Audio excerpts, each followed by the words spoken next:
95, about 90. Okay.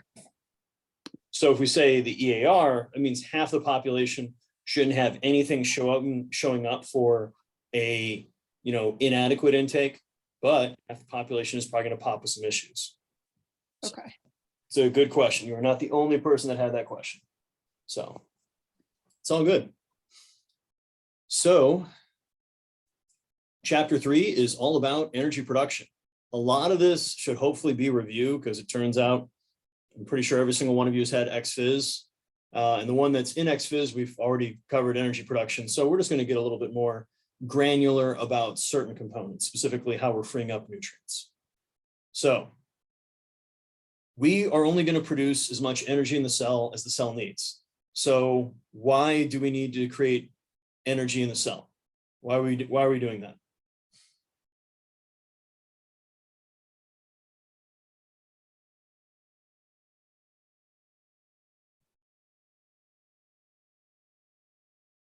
To give it life.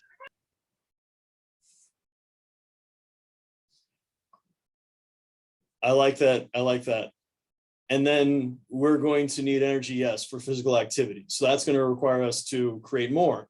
Now, specifically when it comes to movement, what are the places where we're using a lot of energy in the cell?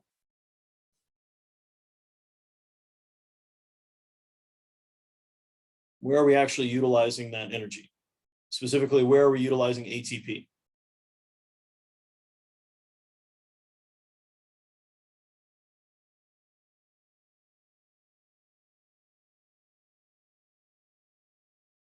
Now, that's where we're going to generate more ATP. Absolutely, Colleen.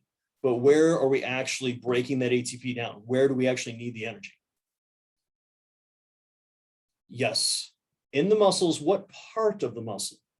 Where is ATP being broken down into ADP during contraction?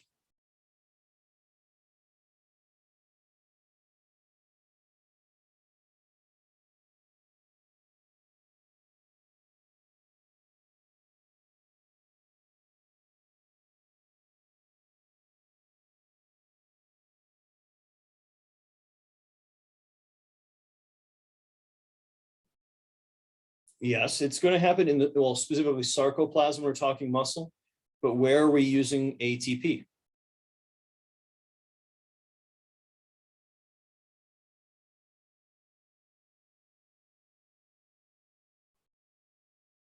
Jake, let's keep the nightmare going. Where are we using ATP, bud?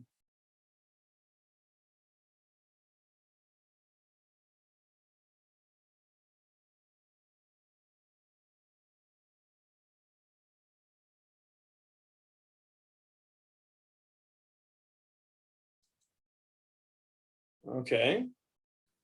Sorry, I was looking in my notes for it. It's okay, bud. So obviously we just talked about muscle contraction. So where is ATP involved in actual muscle contraction? Isn't it in the axons of the muscle? Now that's going to be acetylcholine. So that's a different chemical, but you're right. That's going to release to cause that exponential to be generated. But where are we actually using energy to cause contraction? Yes, Celia, it's myosin, specifically the myosin heads. That's where we're using ATP, guys. The other one is using ATP to pump calcium back into the sarcoplasmic reticulum to get us to relax. So we need to have that energy so we can get it back in there. So thank you, Celia. Thank you, Jake. Now, how we're going to create that, those are going to be those 4 different energy systems that we're going to get into. How we store it, well, it's going to be really in the form of not really ATP. That's just kind of the currency we work with. We're really talking about the glycogen stores in the muscle and the fatty acid stores in the muscle, and obviously throughout the rest of the body. And how we're going to regulate it, negative feedback inside the cell and outside the cell. And outside the cell, we've got a real big input of a lot of hormonal commands that are helping with it. Now, obviously, the energy system that we're using is going to be determined by the effort we're doing. And obviously, different fiber types have different predispositions. So when we look at this table, notice everything here is effectively normalized to comparing it to type 1 fiber. So you look across capillary density, mitochondrial density, myoglobin, remember the wonderful protein that carries oxygen to the mitochondria. All of those are way higher in your type 1 compared to your type 2s, either your A or your X. Now, when it comes to phosphorylase activity, so the ability to break down ATP, it's way, way faster. Same thing with using phosphofructokinase, which is a big component of glycolysis. But once we get into our citric acid cycle, notice we're much lower again. And when we're looking at how much carbohydrate we store, we're storing more glycogen actually, less fatty acids, and our total amount of phosphocreatine, so just creatine content, is going to be obviously higher, as is going to be our myosin ATPase activity. So the fiber type we're using is going to be relating what type of fuel we're using, and are we using that fuel aerobically or anaerobically? So if I tell you that someone's going to do high intensity exercise, what do you think is going to be the major fuel source they're using for that high intensity exercise?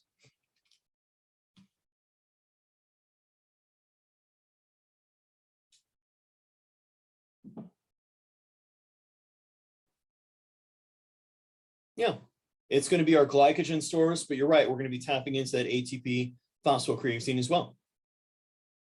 If I told you we're going to do a lot of long distance, low intensity running, well, what do you think is going to be our major fuel sources for that? Carbs and fat. And if we're just going to be walking, and let's use the term more like shuffling, now we're really talking about mostly just using fat. Now, an important thing to keep in mind is how quickly we can use those energy systems. So the simple reality is we can break down the phosphate off creatine way faster than we can break down carbohydrates, much less aerobically metabolized carbohydrates. Notice we've got the carbohydrate rate from our bloodstream. And then finally, we have our beta oxidation. And see again, guys, we're just getting slower as we go. Now, notice, guys, that delay, that's how long until we can get it to effectively be running at its best rate, its highest intensity. Do we have any questions through here?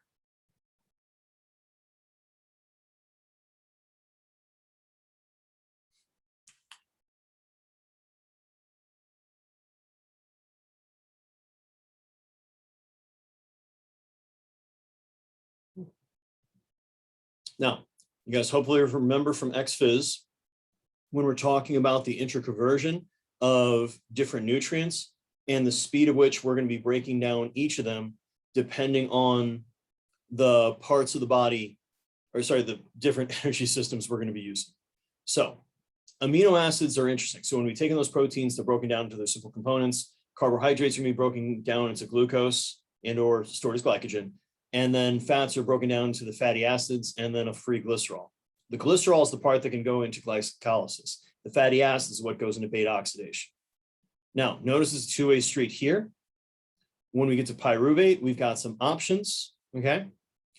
Amino acids are really weird because some will be converted into pyruvate, some into acetyl-CoA, and then some into effectively 4 different steps in the citric acid cycle. Don't worry, I'm not going to make you memorize it. It's not really necessary knowledge for what you guys are doing in this class. But the key is how we're converting as we're going through. Now, since we know carbs are the fastest, as we're going at higher intensities, we're going to see an inhibition in fatty acid metabolism and a faster rate of glycogen utilization.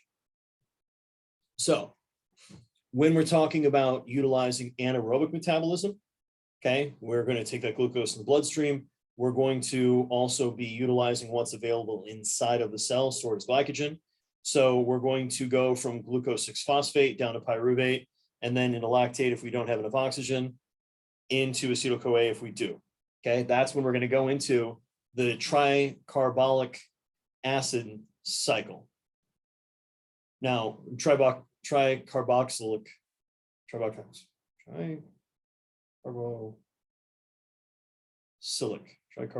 Jesus, acid cycle, also known as the TCA, which you've also potentially learned it as the Krebs cycle. Now, The electron transport chain is that final electron acceptor. That's where we're utilizing oxygen when it's available. And that's where we're going to take all of that NADH that we're producing in glycolysis and the citric acid cycle, along with the FADH2 and the GTP. It's just guanine triphosphate, which gets essentially converted into adenosine triphosphate. And these numbers are doubled because remember, as we synthesize the ATP, as we're going through glycolysis, we end up with 2 acetyl-CoAs at the end. So we effectively have 3 different stages of glycolysis. All of these are happening in the sarcoplasm.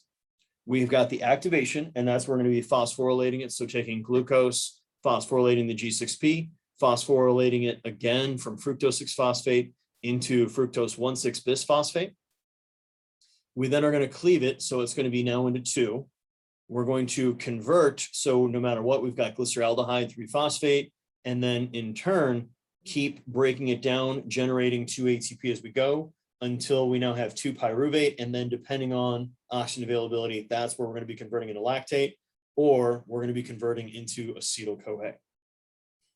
So all of these 12 steps, the key is our F6, our PFK, where when we're taking the F6P and converting it into F16P, we are going to have this as the rate limiter. Yeah, give me one moment. Hexokinase is important because that's going to keep it inside of the cell. Once it's inside the cell, it's not going to leave. And notice when you come from glycogen, we don't have to use that activation energy of 1 ATP.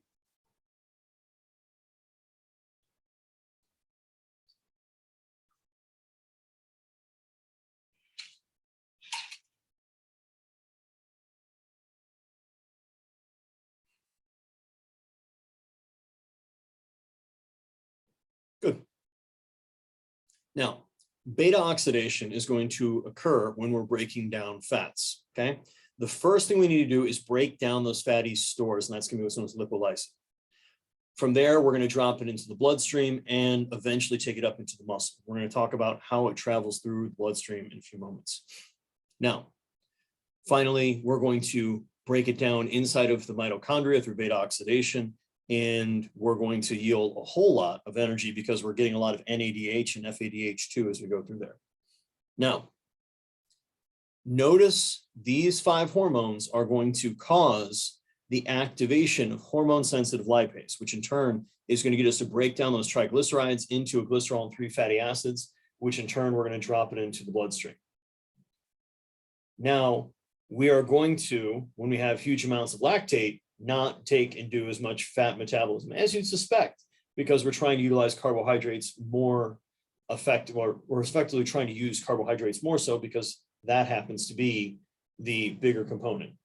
Now, the hormone insulin is important because this is actually going to shut this down. And this is why typically in diets, some folks are going to do well on a lower carbohydrate diet because you literally are effectively having a little bit less insulin production, but it's going to still come down to caloric balance. It's going to give you the kind of overall here. Now, when do we release greater amounts of epinephrine and norepinephrine?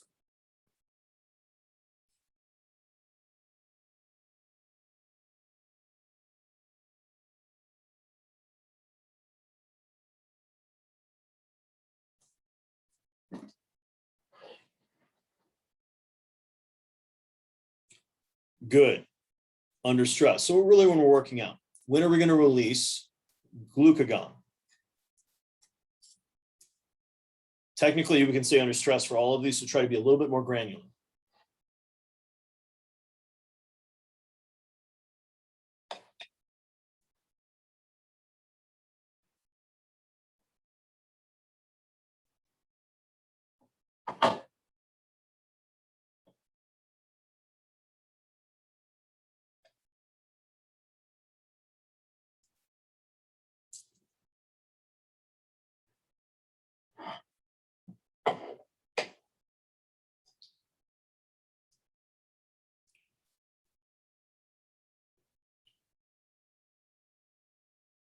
All right, Haley, when are we going to try and release more glucagon?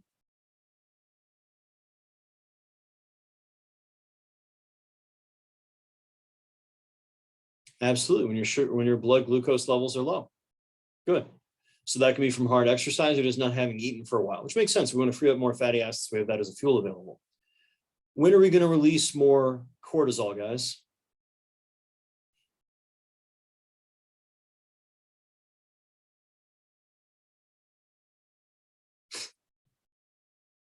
Yeah, that's also going to be related to stress.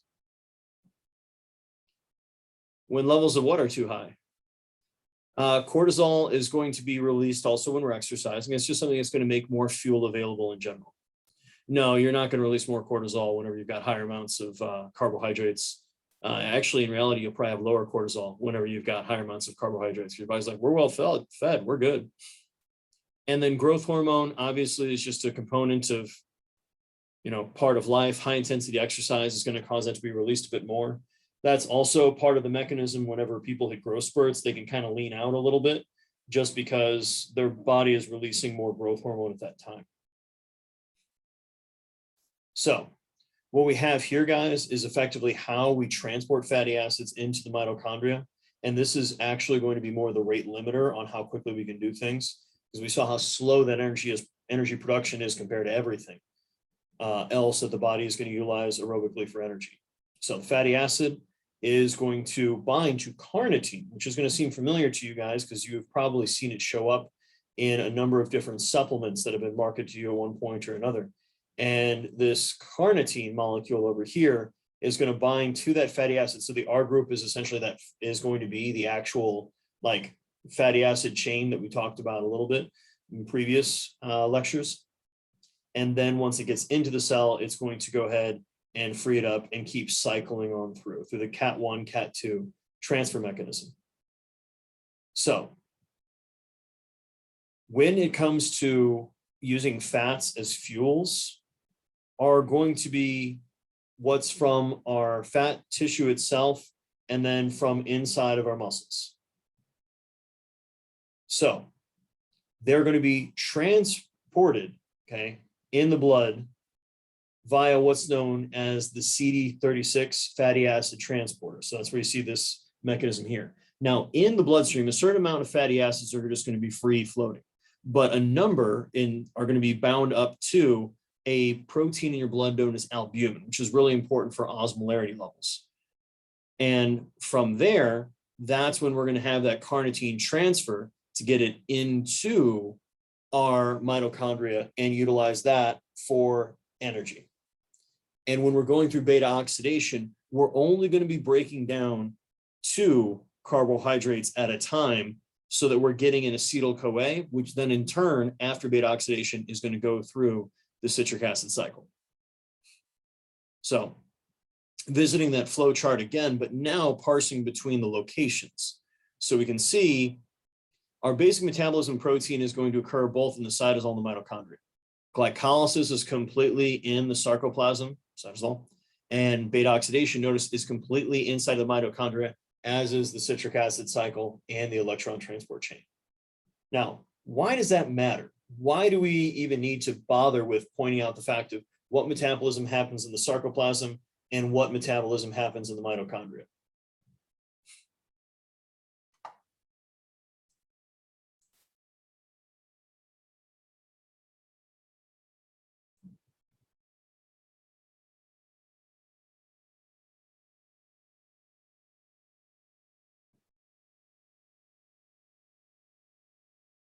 No worries. Why do we care what parts of metabolism happen in the sarcoplasm and what parts of metabolism happen in the mitochondria? How does that have any bearing or importance?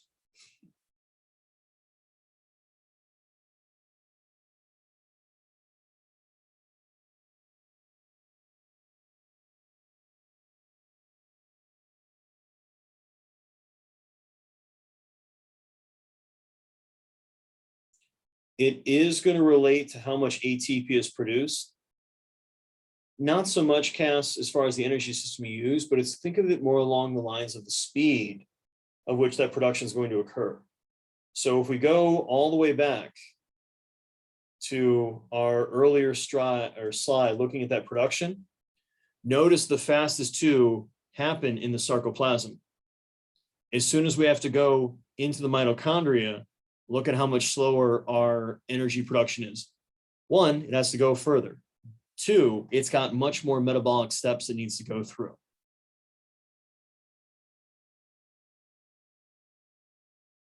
So here's our happy little citric acid cycle, talking about the different steps as we're going on through and different amino acids, or not amino, sorry, enzymes that are functioning. Now, citrate synthase is going to be one of the bigger when it comes to, if we know essentially the amount of that you have, it tends to be related to having a higher production. The ones in boxes are simply going to be the steps where we happen to be generating an NADH. And notice we're also giving off carbon dioxide as well as we also have our FDH2. Now citrate or succinate dehydrogenase is going to be, SDH is going to be another important one that is going to be upregulated in individuals that happen to have a greater amount of aerobic training.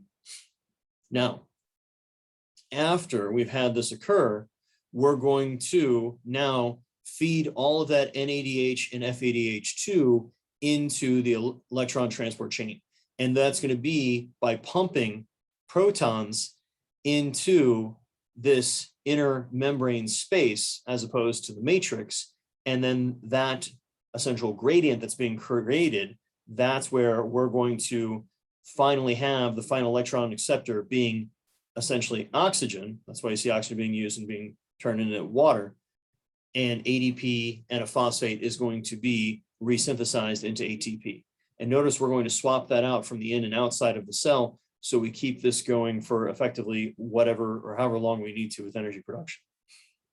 So here's another graphical way to think about the rate of which we're going to be able to utilize different energy sources. So what we have here, guys, as far as our ATP resynthesis rate, we're looking at our phosphocreatine system. And then when we're looking at our anaerobic glycolytic system, so you can see how there's that lag, whereas we're ready to go immediately with the ATP PCR. So overall, the body's going to utilize everything it can for fuel, and it's typically going to try to use the most efficient fuel. So we're going to draw on those fatty acids, glucose from inside the cell, from the blood, and then also that it will have been freed up from the liver, depending on how long we've been exercising for. We're going to be utilizing potentially amino acids for a fuel, but not really that much, but definitely that intramuscular triglyceride storage, as well as fatty acids that are free floating in the blood, and then obviously coming from our fat cells in general.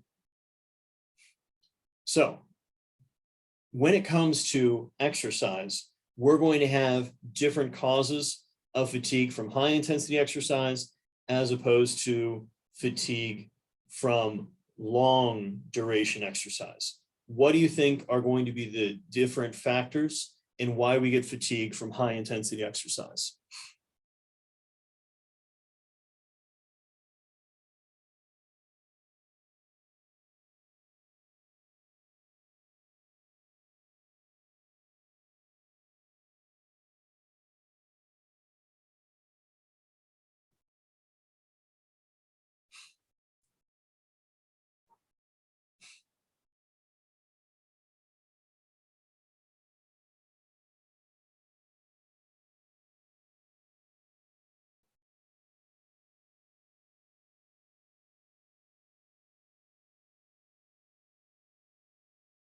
With a higher intensity exercise, what's really causing you to have that decline in performance?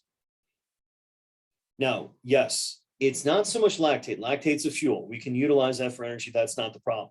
But the problem is absolutely that effective accumulation of that proton that comes with it, which in turn is dropping our pH. So we are not going to be able to keep up the same work output. Literally, our enzymes, when our pH goes down low enough, cannot deliver energy as quickly. Now, what's going to be the major cause of fatigue from very long exercise?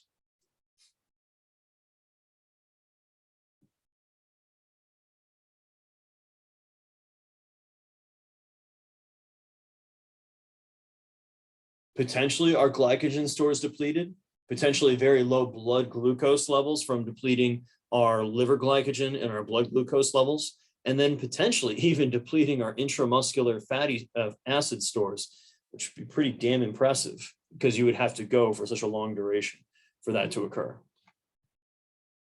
So what we have here is, notice, guys, the duration. And if we're going long enough, we're going to eventually see a decline in our blood glucose levels. Now, why it takes a while for that decline is because, remember, we're going to be freeing up we're not going to be using as much from our blood initially. We're going to use our muscle glycogen, and then we're going to start to pull more and more, which we can then counteract by freeing up glucose from our liver. But once we run out of liver glycogen stores, that's when we're going to see those blood levels start to tank. Now, our plasma fatty acid levels, those are going to start to decline effectively initially, but then as we start to increase the freeing up of fatty acids from our muscles, we're going to see those blood levels rise, which is a good thing. It's a fuel source. And then notice, like I mentioned before, utilizing those intramuscular stores of glycogen, of where we're going to be seeing that curvilinear relationship as we become more and more depleted the longer we've gone. Now, how quickly we're going to be depleting that intramuscular glycogen is incredibly linked to the intensity of which we're exercising. So notice, at very low intensity exercise, you don't really deplete glycogen that quickly. So we're talking literally 2 hours, and we still are what looks like, we're still over 2/3 of our starting levels. Now, when we get to 60% of our VO2 max, and now we have to have a bigger contribution of glycolysis, still using a lot of beta oxidation, we're going to see that depletion start to show itself. So about 50%. Now it's when we start to get to that 75% of the max, when people are going to start to get close to that anaerobic threshold, that ventilatory threshold. So they're having to use more carbohydrates as fuel in general, and especially using it as an anaerobic fuel source, we're going to deplete in, still notice, only half an hour and still markedly lower. But when we go those ultra high intensities, we deplete glycogen really quickly. So if you were to somehow keep up that 90% of your max, which if you can do that, that's pretty beastly. We're really looking at someone that would probably be at half an hour down to 6. And then in theory, you keep that relationship, they'd be completely depleted by the time they were going for 45 minutes. And then that person wouldn't even make it for half an hour at 120%. So how much that glucose we're going to be taking up is going to be related to that exercise intensity, because we're utilizing it as a fuel source, more so in the muscle. So we're going to try to offset what we can by taking up all of the glucose that happens to be available during the time that we happen to be exercising. Notice the reason they stop here is because of just fatigue. At a certain point, they're just unable to keep up that work output any further. So, a couple different graphs here, but it's important that we understand them. So when we're looking at the rate of our ATP resynthesis, when we're going in just increasing our exercise duration, which fuel are we utilizing more of as we increase our duration? No questions asked. The fat. Absolutely, Josh.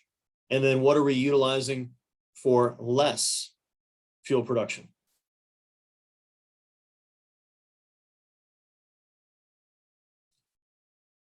Specifically, which type of carbohydrates?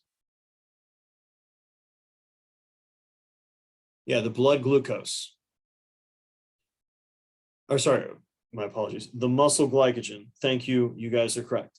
The muscle glycogen levels are going to be declining the further we go, no matter what. It's the blood glucose that we're going to try to rely upon more heavily as we go, but that starts to become depleted. So hence you see the smaller fraction once we are getting the 2 hours out and utilizing more fat as a fuel.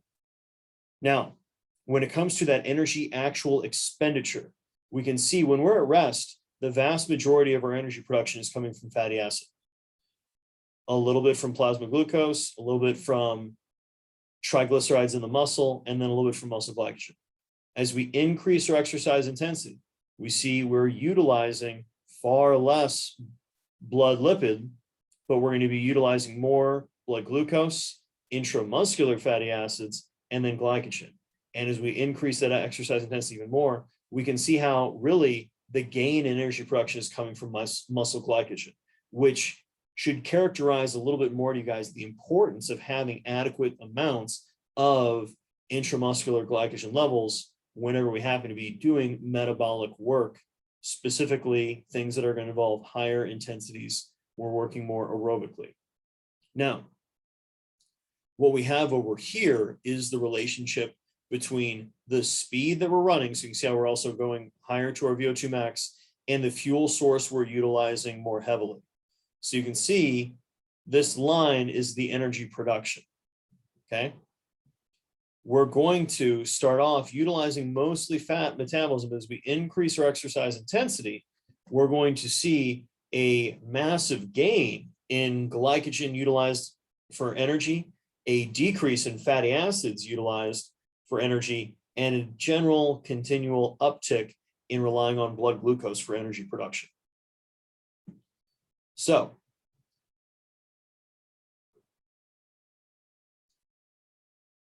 we only have a certain amount of each of these macronutrients that we're going to be able to store in the body. So we're going to have only a certain amount of muscle glycogen, certain amount of liver glycogen, certain amount of blood glucose, the fat we can store in our body, and then same with protein. Now, utilizing your body protein as a fuel source for exercise is a pretty bad choice. Utilizing fatty acids as a energy source for exercise can definitely be something that's pretty advantageous, but we're not going to be able to go at a very high intensity. So for most sports, we're going to talk about utilizing our glycogen and blood glucose as a source of energy.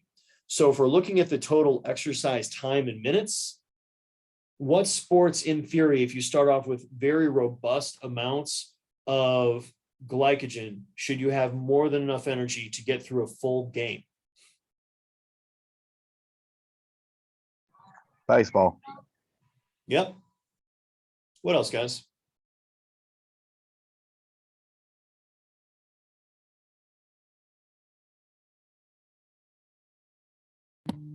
Basketball. Yeah. Basketball, yes. Soccer. Rugby. Yep. Football, especially depending on the role that you're having. So what activities can you guys think of where having effectively 100 minutes worth of glycogen and carbohydrate is not going to be adequate? And of course, we're not talking about warm-ups and otherwise, which are going to obviously require a certain amount of energy production as well.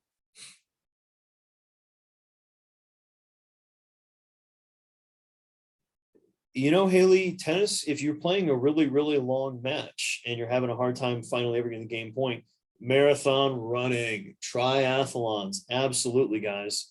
Things where you're going to be going for very long distances. Now, a 5K, even someone that's not in great shape is going to be able to bang out one of those in half an hour. Now, a 10K, someone once again not in that great of shape, could probably do that in a little over an hour. So you're going to be okay. But once we start talking about half marathon, okay, now you can be talking about being out there for 2 hours, you know, give or take, depending on your fitness levels. When we go to marathon, you're talking, you're blazing fast if you're doing that in less than 3 hours. So that's where carbohydrate strategies are going to be even more important.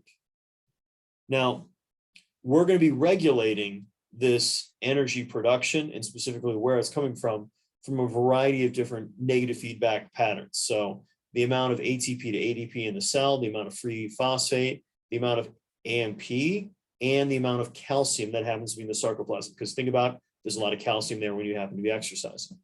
So we have a number of different hormones that all are going to have different effects on our metabolism and in turn, our body's ability to exercise. Now, we touched on these briefly earlier, but we haven't talked about interleukin-6, IL-6, which that is going to be released from your muscle fibers thanks to the great amounts of calcium available inside of the sarcoplasm and lower glycogen.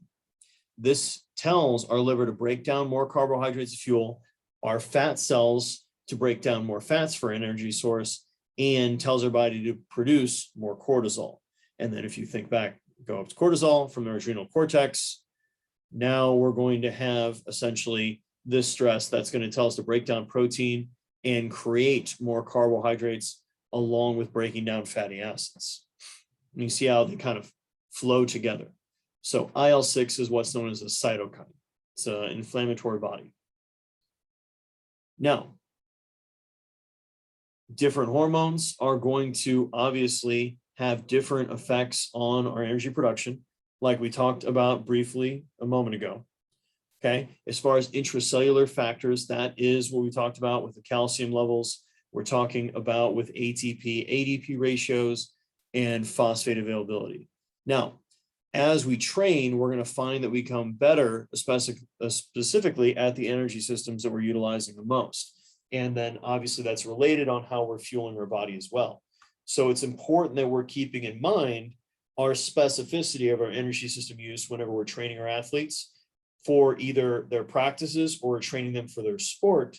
We keep in mind that we need to be fueling them so they're going to be better at the energy system that's really useful. So going on a high fat diet, super low carbohydrate is not going to be very useful for a long distance runner unless we're really far off season and we really want to focus a lot on aerobic metabolism. Specifically, we're going to use beta oxidation, which is going to be slower, but we might get some upregulation of the enzymes in the citric acid cycle, increased amounts of mitochondria thanks to things like PGC1 alpha production. And then when we switch to carbohydrates, we're going to be able to burn those carbohydrates aerobically at a higher rate.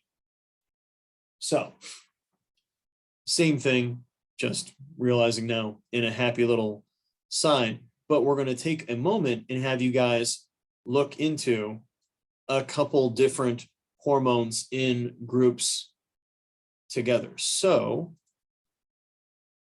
what I want you guys to do is we're going to talk about the joys of where these hormones are produced, effectively how these hormones are going to be influencing performance. And so let me go and put this into the chat.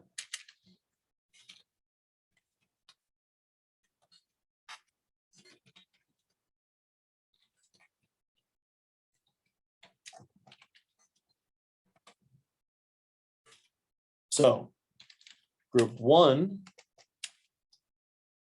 is going to have that secretin.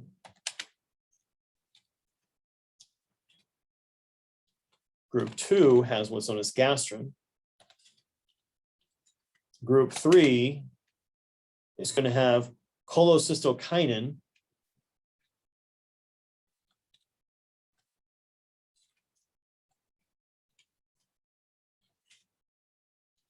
And then group four, I'm going to have you guys talk about somatostatin. Now, motilin is important specifically because it's going to have a positive effect on just getting our GI to turn over and help us with our digestion, being obviously related to whenever we have a meal. And so when we happen to be trying to exercise, we're going to get in the way of this, and that could potentially make you very uncomfortable if you try to exercise during those periods. And substance P is literally the thing that's related to pain production. So hence why we're not going into those groups. But when you guys are ready, go ahead and hop in your groups. It's 6:41 now. Plan on coming back at like 6:46, 6:47. And I want you guys to make sure that we break down all those components. And remember that some of these things are more about recovery. So if we have to release it when we're trying to exercise, we're not going to be doing as well. So see you guys back in a few. In the chat, looks good. So Taylor's group.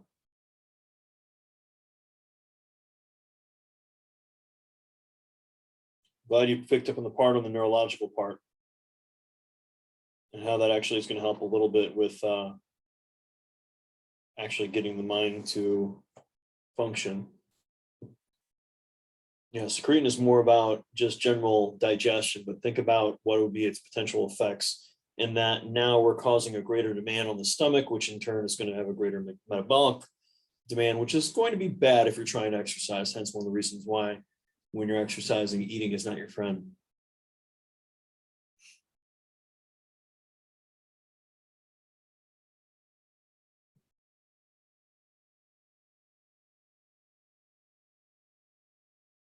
And great work also, Morgan, with the effects of what's going on with somatostatin and how that's going to be influencing our digestion, and notice again where you can see a little bit of its issue with how it's going to go ahead and get us to essentially not just digest, but also with getting growth hormone production, which is going to be important for recovery.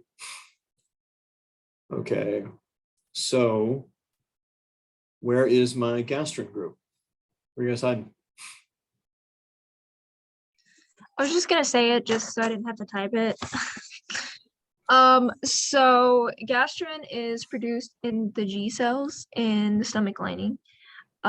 Helps the pancreas produce enzymes for digestion and helps the liver produce bile. And then we didn't find a whole lot about like exercise exactly, but basically if you have too much, you're going to end up with like excessive acid reflux issues. If you're not getting enough, then maybe not having adequate digestion, which can have like a big impact on you, especially if you're an athlete. Yeah, good work, Paige. Now, when we think about that gastrin, you think about too much. Once again, gastric acid production. Turns out if you try to work out, again, when you happen to be trying to digest food, which once again is thanks to hormonal influx or hormonal production, thanks to the influx of the nutrients you're eating, another reason we're going to have a bad time. Now, this is just a quick little reminder of how our hormones are going to work, specifically our steroid hormones, and the one that is going to be very important when it comes to that making the availability of nutrients when we're exercising or just going through stress. That is going to be that cortisol. And whereas when we're talking more about our amino acid or peptide hormones, that's where we use a secondary messenger, which is going to be important for, and specifically in this example with epinephrine. Now we can be talking about activating that hormone sensitive lipase, which in turn is going to get us to free up fatty acids to utilize that as a fuel source. Now, another very big key to think about, not just for performance, but health, is the fact that when we are exercising, we are going to cause the activation and translocation of our GLUT4 receptors to the sarcolemma of the muscle, so to the cell membrane. Why would we want to send our, well, actually, let's start off, what the heck are GLUT4 receptors? Why do we care about them in general?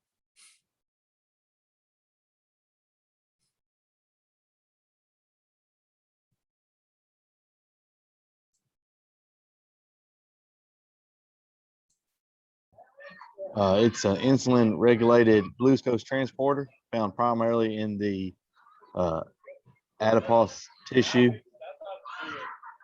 Yep, and muscle tissue. And specifically, it requires or allows you to get around insulin in general. Because don't get me wrong, insulin is going to cause it to translocate to the cellular surface, but so will exercise in general. So hence, when we're thinking about a good way to increase the insulin sensitivity of our muscle cells and decrease effectively the insulin sensitivity of our fat cells, is literally through exercise. So that's why a lot of individuals with type 2 diabetes and individuals with type 1 diabetes as well are usually recommended to do physical activity to offset and allow for that blood glucose level to be more normalized. Now, what we have here is essentially an athlete going, or athletes going through different exercise durations on either a high or a low carbohydrate diet. So we can see how the glucose level, epinephrine, and glucagon are going to kind of follow what you think, in that the high carbohydrate diet has a higher glucose and they have less epinephrine and less glucagon, because it turns out they keep their levels higher for longer. Whereas individuals that happen to have a lower carbohydrate diet, specifically when we're doing more of that aerobic style work, they're going to have a more robust glucagon and epinephrine response. Now, it's not necessarily a bad thing or a good thing to have the greater amount of production of those hormones. Instead, keep in mind what type of individual we're working with and what do they really need to do. So you can have greater epinephrine response and glucagon. That just means your body is seeing this training as more stressful. And if you want stress, which is something you do want on occasion, that's fine. But if we're trying to mitigate stress and we're trying to get the best performance we can, we probably want to stick with an overall higher carbohydrate diet, especially when we're exercising what's going to be really higher intensity aerobic exercise is what this is based off of. So we're going to see the same type of relationship when we compare the untrained to the trained. And that notice we've got a much more robust epinephrine, norepinephrine response, as well as we're actually going to have a greater growth hormone and adrenocorticotropic hormone, ACTH. This is the hormone that is in turn going to signal for the body to produce a greater amount of cortisol. So when you become trained, that training you're doing effectively becomes less stressful, because notice it's the same wattage for all of these, just 210 watts. So over time, as you'd suspect, the things you once did become easier. And that unfortunately is part of the brutality of, if you want to get better, you have to do more and harder work. Now, let's talk a little bit about the joys of the different types of negative feedback we're going to see as we are trying to control our metabolic rate as we're going through whatever exercise endeavor we're doing. So we can see how high energy is going to inhibit the activation of glycolysis, whereas low energy availability, so AMP, phosphate, calcium, and then also epinephrine, thanks to the secondary messenger, what's known as cyclic AMP. That's what the CAMP stands for. Now, breaking down that liver glycogen is going to happen faster when we happen to be doing stressful exercise or we have low glucose levels in general. Higher insulin is going to shut that down. And then from there, we can go ahead and get that to travel accordingly. Whereas obviously greater amounts of G6P is going to in turn inhibit this. Now, once we get to that third step of glycolysis, so PFK, lower energy availability, higher nitrogen levels are going to activate it, whereas higher amounts of ATP and actually protons, so aka we go high enough in our anaerobic metabolism, we're going to shut down these systems and have them move slower than they did previously.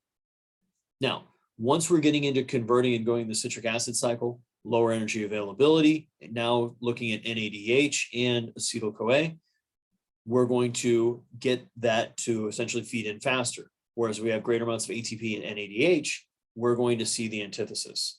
And then when we go ahead and look on over at our fatty acids, epinephrine, glucagon, and cortisol. So we happen to have low energy availability. We are in a stressful state from either physical activity or stress in general. We are going to break down fatty acids faster. And when we're in a well-fed insulin state, we're going to shut that down, just like whenever we come to looking at muscle protein breakdown. Stress position, we break that down more, greater amounts of insulin, we're going to be shutting that down. And obviously, as we're flowing through the rest of this, does that make sense to you guys? All the different feedback mechanisms of what's going to free up more nutrients or have less available for what we're trying to accomplish.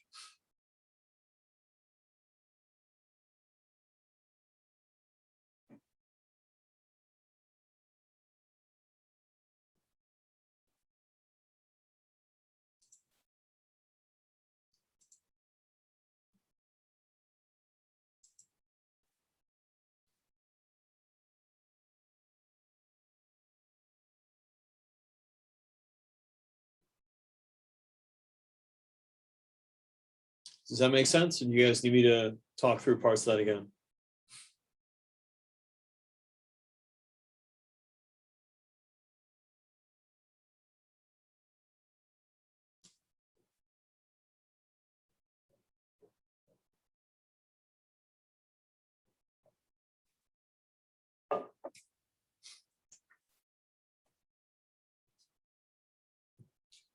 Okay, Morgan, let's kind of work together here. What are you struggling with? What can I help you with? I just wanted to review over it one more time. Okay.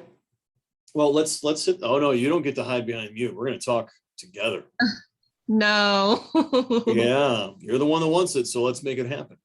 Now, when at the end of the day, it really boils down to energy availability.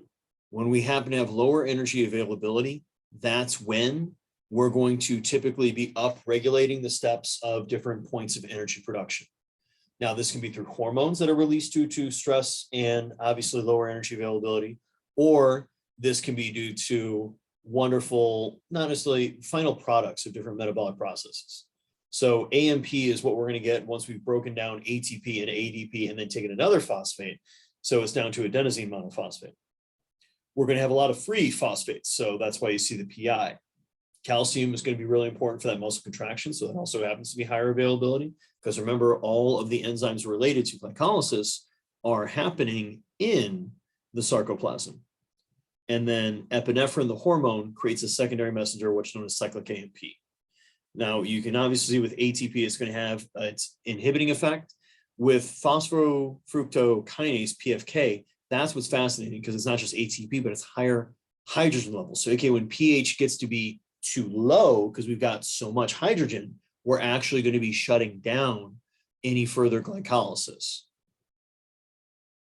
And then from there, once again, we see the hormonal inputs to freeing up fatty acids to get it into the cell. We see the hormonal inputs for getting us to break down more proteins, and then more on energy availability. So is that making a little bit, making sense, Morgan? Yeah, that helped. Thank you. Good. Now, when we have athletes exercise for long periods of time and we keep drawing from that blood glucose and obviously exhausting our liver glycogen, it turns out we can run the risk of getting into hypoglycemia, which is going to cause fatigue, flat out. Okay. Now, the brain is going to essentially realize this is going on because it's having a harder time with energy availability, and that's going to manifest itself as being tired and potentially dizzy. So how many of you guys in here maybe forgot to eat lunch, forgot to eat breakfast, forgot to eat for an extended period of time, and know exactly what I'm talking about when you're getting that lightheaded, feeling tired, feeling dizzy, and you're like, oh yeah, I haven't eaten for a couple hours, I should probably do that. Wow, that's a resounding reverberation with you. So obviously that's part of the reason why we want to make sure we're staying on top of our fueling. And at the same time, if we're going for too long of a duration, or not necessarily too long of a duration, too high of an intensity, we're going to go ahead and get that depletion, which in turn is going to cause, as you'd suspect, our muscular performance to start to go down, because it requires glycogen to get your brain to work good, just like it requires that for your muscles to keep going. Now, at the same time, when we happen to be overheating, so now we're talking about heat illness, we're going to see a detriment in performance. Now, this is not the same mechanism, meaning this is not due to a lack of glycogen. Instead, what we're typically looking at here is something more along the lines of we're having our proteins kind of unfold a little bit. Our systems aren't meant to work in outside of certain temperature ranges. And because of that, you're going to have that same kind of dizziness, lightheadedness, and a detriment in your performance. So what we're going to see is if we don't have a whole lot of carbohydrates, we're not going to see the same amount of expression of different genes when it comes to metabolism. I touched on that briefly before. So we're going to be working more into the beta oxidase and citric acid cycle, those type of situations, which are coded on your mitochondrial DNA, as opposed to glycolysis, enzymes, and phosphocreatine, which are going to be occurring on your actual normal genome. So we're going to see essentially a greater amount of those enzymes being activated when we happen to be doing on a training in a low carbohydrate situation. The antithesis, not so much to being very detrimental, but it could be a tactical decision to make with, once again, a long distance athlete when they're far away from their competitive season. So we're also going to see that certain proteins, specifically AMPK, which works in contrast to another signaling pathway we're going to talk about later, known as the mechanistic target of rapamycin, mTOR, which is going to literally inhibit your ability to build more muscle. So that's another reason why carbohydrate or higher carbohydrate diets are normally what is effectively prescribed for individuals that are doing a lot of aerobic training. Now, another interesting component to think in mind when we're looking at these energy systems is going to be the importance of different antioxidants and how it's going to influence their training performance. So what they find is individuals that take great amounts of vitamin C and vitamin E actually cause a lower amount of performance gains from endurance training, including increasing the amount of mitochondria. This is because you're not getting the same amount of free radical production from inside of your cells because of the aforementioned antioxidants you have in there. And so your body doesn't get those signaling pathways firing as much because they don't get as much of those products being produced. So, like anything else, giving people mega doses of vitamins is probably not very advantageous to actually increasing their performance above their baseline. But that doesn't mean we should ever deplete them of their nutrients. And you can still work to try to time it. So we're looking at different points during the day. So remember, guys, back to what was introduced in exercise physiology. When we're looking at those energy systems, think of it like a pyramid. So the top is going to be our highest and our greatest production. The base is going to be our slowest production, but the greatest potential amounts of fuel availability. And we're never only using just one fuel source. We're always going to be utilizing a variety of them. And all of those fuel sources obviously are going to have a differing importance at different points in the athletic endeavors we're doing. If it's not something that's just completely straightforward, like they're powerlifting, like they're running a marathon. So our last activity that we're going to go ahead and do for the evening is I want you guys to give me a couple different sports where we see differing intensities and differing energy systems being utilized by different parts of the body.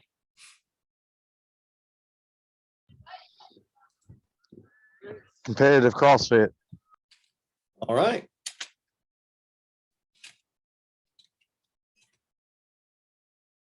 Give me some other ideas, guys.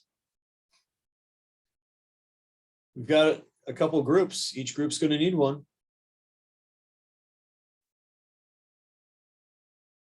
Okay.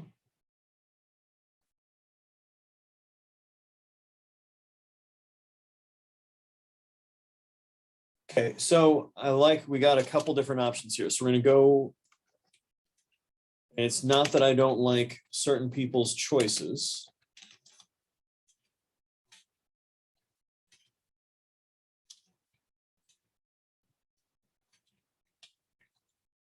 Okay, so we've got 4 different groups.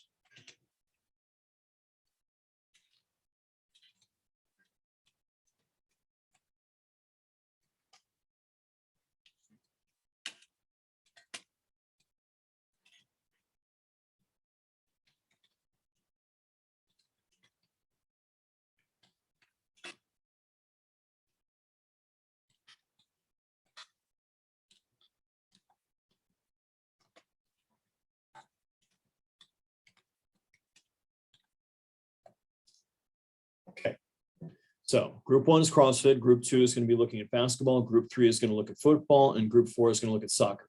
So I want you guys to think about which energy system is being emphasized at what points in the sport. And during the sport practice, how long hypothetically they're working in each system. So just to give you guys a quick little example to help you guys work for it. We're going to talk about the sport of boxing. Now, they're obviously up on their feet, moving around. They're doing those for 3-minute rounds. They get 1-minute breaks in between, and they can obviously have to do 10 rounds in a row. So when they're on their feet, moving around, they're utilizing a lot of aerobic glycolysis, especially through the lower body, and especially from the flexors of literally keeping their hands up. Now, whenever they throw punches, and especially combinations, that's going to be relying heavily on the ATP PCR system.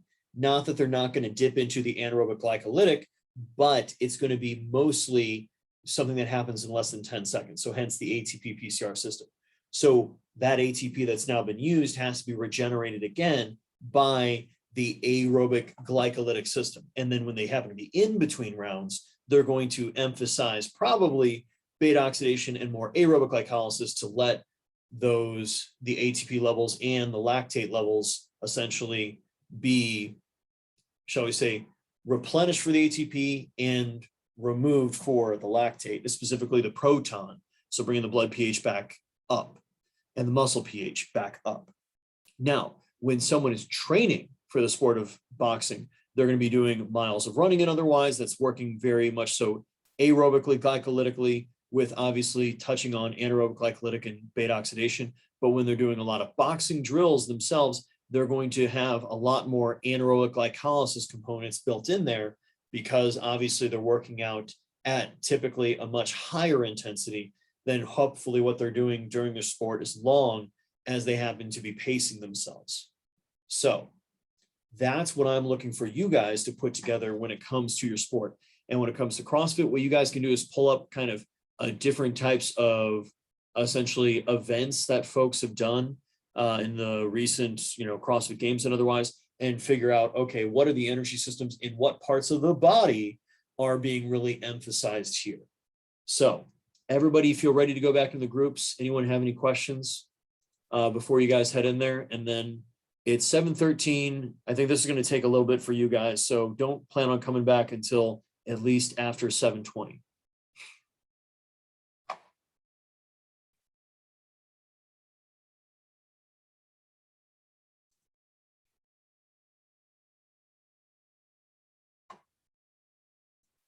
I'll go ahead and send it one more time.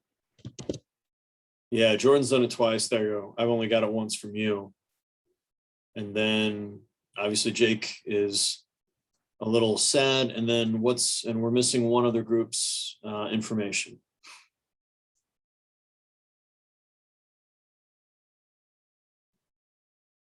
So where's my,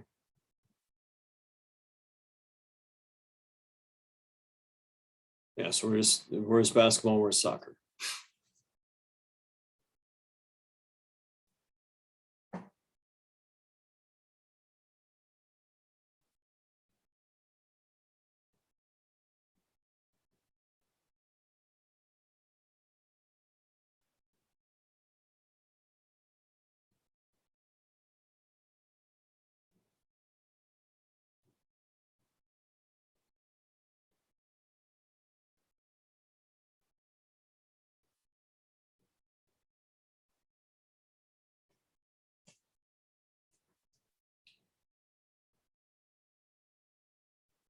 Whenever you guys are ready.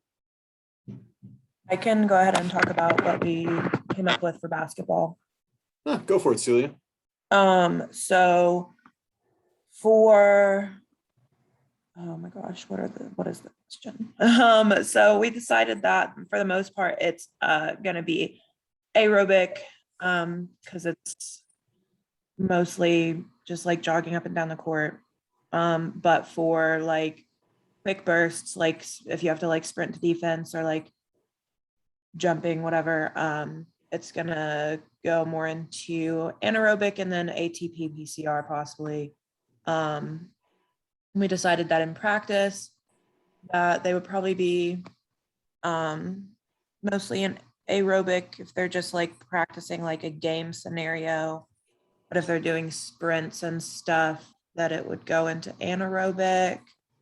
Mhm. And the like amount of time they would spend in each would probably depend on the intensity of the game, but would probably be most of the time spent in aerobic. Mhm. Okay. So absolutely, when you think about fast breaks, it's probably gonna be ATP PCR, maybe anaerobic glycolytic if you're going like hardcore, full court press, offense and defense. And then, when you think about practice, it's probably going to be a lot of beta. Well, it's going to be an interesting switch from beta oxidation to just standing around getting instruction, and then anaerobic glycolysis, aerobic glycolysis. If you're doing those drills, obviously at a pretty high intensity as you guys are going through the practice for your actual play. Does that make sense?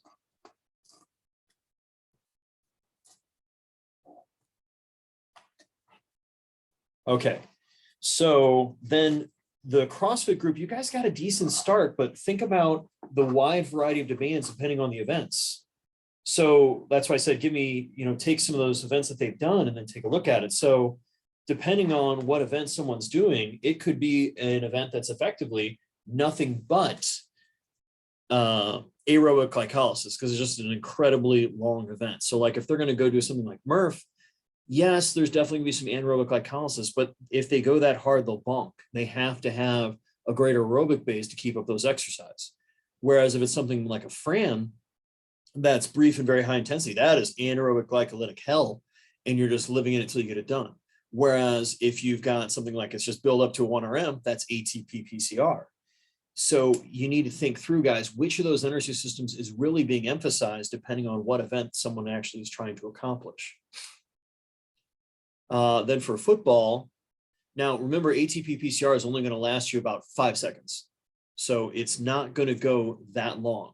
So you're definitely going to be high intensity anaerobic bursts when you happen to be on the play. And then you're recovering in between each of those plays with aerobic glycolysis and even beta oxidation, especially when you're sitting on the bench, when you're not out there for that long, or, you know, you're on defense and the offense is on the field or vice versa.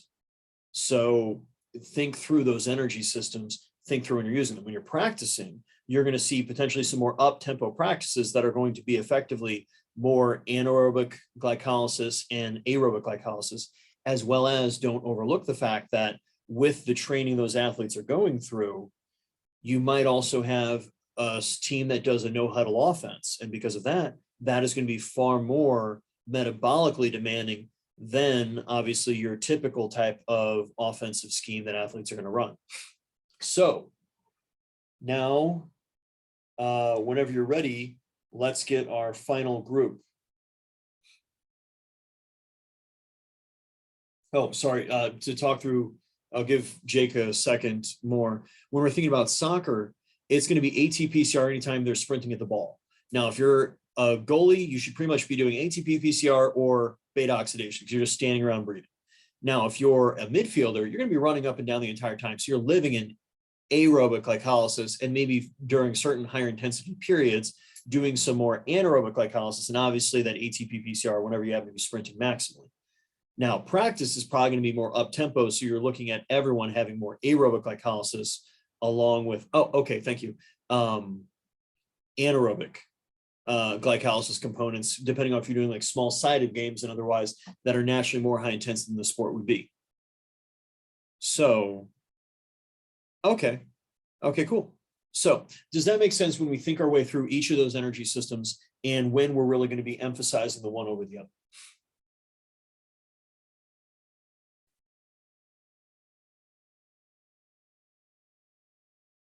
Awesome.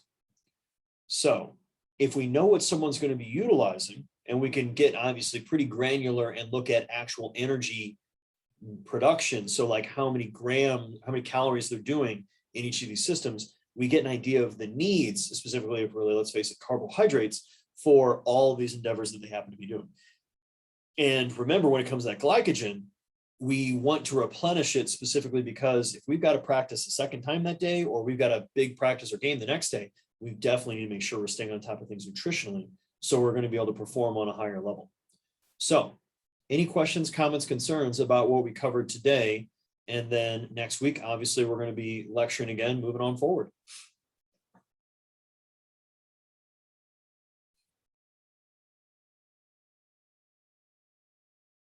All right, guys. So I've got the research question for most of you guys. Make sure you're staying on top of your paper there, as well as at some point you guys should do those first 4 days of tracking your intakes and everything else whenever it comes to your metabolic project paper. So we've got lecture again next week and the following, and then we'll review at the end of that lecture as well. And then you've got your first exam, and that's going to be done both as an individual and as a group. And you guys are going to get to do that outside of class at whatever time happens to work for you guys. And then we'll still meet up and lecture a little bit throughout the week or on that week as well. So questions, comments, concerns before I have you guys head on your merry way? For the diet assignment, do you want 1 day or a whole week? Now, for the simple diet assignment, you're just showing for 1 day. For your metabolic project, you've got 2 different blocks of 4 days. And then there's others where you're given you're given a budget for a full week. So yes, you need to have the breakdown for all 7 days. Just make sure you're following the instructions for the specific assignment you're working on. Okay, I was just confused with that one. So On just the simple assignment that's due tomorrow, it's only 1 day? Okay, thank you.